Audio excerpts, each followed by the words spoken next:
Hello my dear students, 2025-এ যারা মাধ্যমিক পরীক্ষা দিয়েছো তাদের জন্য এই আপডেটটি ভীষণ গুরুত্বপূর্ণ।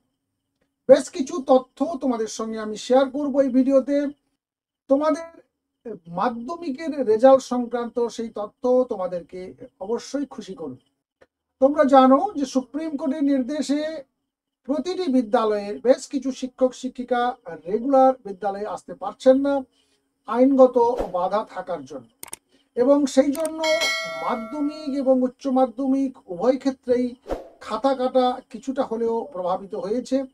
যদিও মাধ্যমিকের রেজাল্ট অনুমান করা হচ্ছে যে এই সমস্যাটার জন্য বিঘ্নিত হবে না, তবুও মাঝে মধ্যে ইনফরমেশন আসছে যে হ্যাঁ কিছুটা ডিলে হলেও হতে পারে।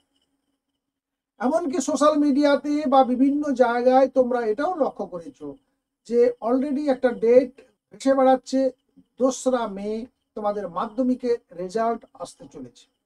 অ্যাকচুয়ালি 2রা মে রেজাল্ট গত বছর হয়েছিল, কিন্তু ঘটনা হচ্ছে বোর্ড থেকে অর্থাৎ West Bengal board of secondary এডুকেশনের তরফ থেকে এখনো পর্যন্ত কোনো নোটিফিকেশন হয়নি যে নোটিফিকেশনের বলে আমরা বলতে পারবো যে এই দিন নিশ্চিতভাবে তোমাদের রেজাল্ট বের হবে।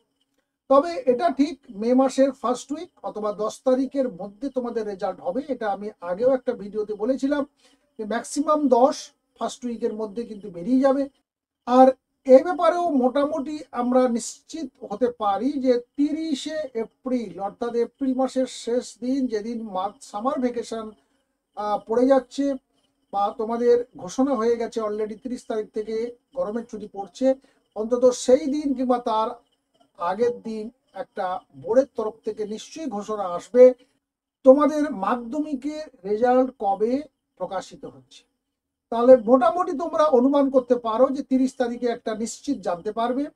আর যে ডেটটি ঘুরে বেড়াচ্ছে সেটা কিছুটা আনুমানিক এবং গত বছরের ডেট। সেই সঙ্গে তোমাদের জানিয়ে রাখি, এবছর তোমাদের রেজাল্ট কিন্তু অনেকটা প্রভাবিত হবে এই ঘটনার জন্য, অর্থাৎ এই সুপ্রিম কোর্টের যে নির্দেশ এবং শিক্ষক শিক্ষিকাগণের এই যে অনিয়মিত বিদ্যালয়ে আসা এবং একটা অ্যাংজাইটি উদ্বিগ্নতার মধ্যে আসা, ছাত্র ছাত্রী অভিভাবক অভিভাবিকা কিংবা অন্যান্য শিক্ষকদের এই যে একটা দুশ্চিন্তার মধ্য দিয়ে যাওয়া, এগুলো নিশ্চয়ই প্রভাব ফেলে।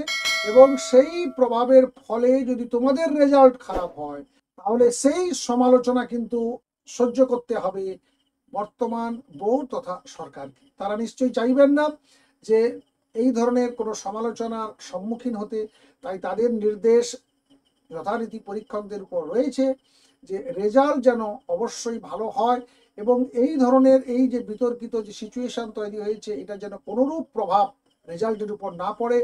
তাই দরাজ হাতে কিন্তু মার্কস এবারে দেওয়া হচ্ছে, এই ব্যাপারে তোমরা নিশ্চিত থাকো। কারণ তোমাদের সাবজেক্টের পাস মার্ক 25 থাকে, তার মধ্যে ইন্টারনাল একটা মার্ক থাকে, সেটা 9-10 করে তোমরা পেয়ে যাও। তাই বাকি যে 15 কিংবা 16 মার্ক তোমাদের তুলতে হয় লিখিত পরীক্ষা থেকে। তাই সেখান থেকে এই মার্কসটা তুলে আনাটা খুব একটা সমস্যা নয়। সেক্ষেত্রে তোমরা একটু যদি কেউ লিখে এসে থাকো, অর্থাৎ যাদের নিম্ন মেধার ছাত্রছাত্রী কিংবা মধ্য মেধা, তাদের ক্ষেত্রে বলছি কোনো কোনো পরীক্ষা তোমাদের হয়তো খারাপ হয়ে গেছে, তোমরা দুশ্চিন্তাতে রয়েছো, তোমাদের উদ্দেশ্যে বলছি যে তোমাদের সেই দুশ্চিন্তার কোনো কারণ নেই। তোমরা এবছর ম্যাক্সিমাম ভালো রেজাল্ট হতে চলেছে, রেকর্ড সংখ্যক পাস হতে চলেছে। এবং জানিয়ে রাখি কয়েকটা সাবজেক্টে বিভিন্ন জেলার পরীক্ষকগণের কাছ থেকে যে রিপোর্ট এসছে সেখানে 3-4টি সাবজেক্টে দুর্দান্ত রেজাল্ট হচ্ছে। তার মধ্যে অবশ্যই একটা রয়েছে জিওগ্রাফি, ফিজিক্যাল সায়েন্স, বায়োসায়েন্স অর্থাৎ লাইফ সায়েন্স, এইগুলো দুর্দান্ত রেজাল্ট আসতে চলেছে। অ্যাভারেজ মার্ক আসতে চলেছে, কিন্তু ম্যাথ এবং হিস্ট্রিতে অ্যাভারেজ মার্কস আসতে চলেছে। তাই আশা করি তোমাদের একটা ভালো রেজাল্ট আসতে চলেছে। ফার্স্ট ডিভিশন এবং স্টার মার্কস এবছর অনেক অনেক বেশি হবে বলে কিছুটা অনুমান করছেন পরীক্ষকগণ।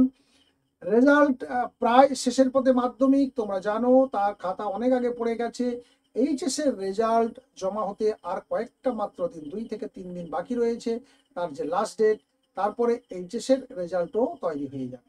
তো সেই জন্য তোমরা মোটামুটি নিশ্চিত থাকো মে মাসের ফার্স্ট উইকে তোমাদের জন্য একটা দারুণ সুখবর আসতে চলেছে এবং বিদ্যালয়গুলোতেও একটা ভালো খবর আসতে চলেছে। পাশের হার যেহেতু এবছর একটা বাড়ার সমূহ সম্ভাবনা দেখা দিয়েছে, ফার্স্ট ডিভিশন এবং স্টার মার্কসেরও এবছর ছড়াছড়ি হতে চলেছে। তাই তোমাদের রেজাল্ট ভালো হোক সেই শুভকামনা শুভেচ্ছা জানিয়ে এই আপডেটটি এখানেই শেষ করছি। চ্যানেলের সঙ্গে জুড়ে থাকবে এবং যারা নতুন তারা চ্যানেলটিকে সাবস্ক্রাইব করতে ভুলবে না। ভালো থেকো, সুস্থ থেকো, দেখা হচ্ছে নেক্সট আপডেট নিয়ে। Thank you.